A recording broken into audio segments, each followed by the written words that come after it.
महामार्गावर धावत्या ट्रकचा टायर फुटून गती कमी झाल्याने मागून येणारा ट्रक आदळून भीषण अपघात। मागून आलेल्या ट्रकचा चालक जागीच ठार तर क्लीनर गंभीर जखमी। आज दिनांक 15 मे रोजी पहाटे 3:30 वाजता समृद्धी महामार्गावरील नागपूर कॉरिडॉर चॅनल क्रमांक 386/400 वर सोमठाणा शिवारात तालुका बदनापूर खताच्या गोण्याने भरलेला ट्रक क्रमांक CG15 EB 9684 मुंबईकडून नागपूरकडे जात असताना त्याचे समोरचे टायर फुटले होते। त्याच दरम्यान पाठीमागून भरधाव येणारा कांद्याच्या पोत्याने भरलेला ट्रक क्रमांक WB 49 N1546 पाठीमागून जोराची धडक दिल्यामुळे भीषण अपघात झाला आहे।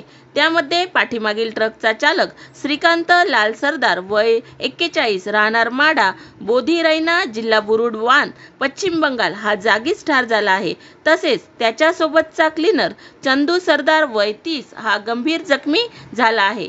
या अपघाताची माहिती मिळताच रात्र गस्तीवर असलेले महामार्ग पोलीस केंद्राचे पोलीस उपनिरीक्षक रामदास निकम यांच्यासह पोलीस कॉन्स्टेबल बिराडे ज्ञानेश्वर माऊली खराडे आणि महामार्ग सुरक्षा पथकाच्या 2 कर्मचाऱ्यांनी तातडीने घटनास्थळ गाठून मदत कार्य केले। मयत व जखमी या दोघांना तात्काळ समृद्धीच्या ॲम्ब्युलन्समधून पुढील उपचारासाठी सामान्य रुग्णालय जालना येथे हलवण्यात आले आहे।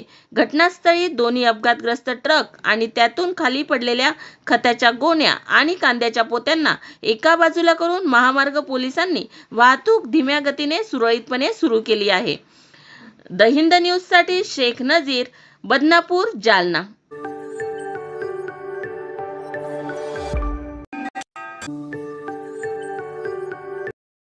रब्बी हंगामातील ज्वारी या पिकाचा ई-पीक पाहणीमध्ये समावेश करून नाफेडमार्फत तात्काळ खरेदी करा, असे आमदार बळवंत वानखेडे यांनी जिल्हाधिकारी यांच्याकडे मागणी केली आहे।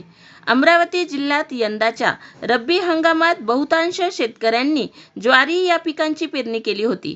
काही शेतकऱ्यांचे ज्वारीचे पीक शेतात असून काही शेतकऱ्यांना ज्वारी पिकाचे बऱ्यापैकी पीक झाले। ज्वारी हे पीक पारंपरिक असताना बदलत्या वातावरणामुळे शेतकऱ्यांनी याकडे पाठ फिरवली होती, परंतु या वर्षीच्या रब्बी हंगामात ज्वारी पेरणीच्या क्षेत्रात वाढ झालेली दिसली।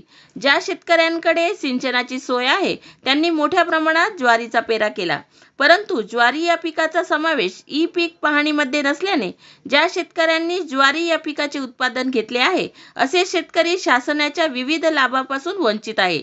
याबाबत दर्यापूर मतदारसंघाचे आमदार बळवंत वानखेडे यांनी जिल्हाधिकारी अमरावती यांना श्री अनिल भटकर साहेब निवासी जिल्हाधिकारी अमरावती यांना ज्वारी या पिकाचा ई-पीक पाहणीमध्ये समावेश करून नाफेड मार्फत तात्काळ शासकीय हमी भावाने खरेदी करण्यासोबत लेखी पत्राद्वारे मागणी केली आहे। द हिंद न्यूजसाठी विक्रम ढोके, अमरावती।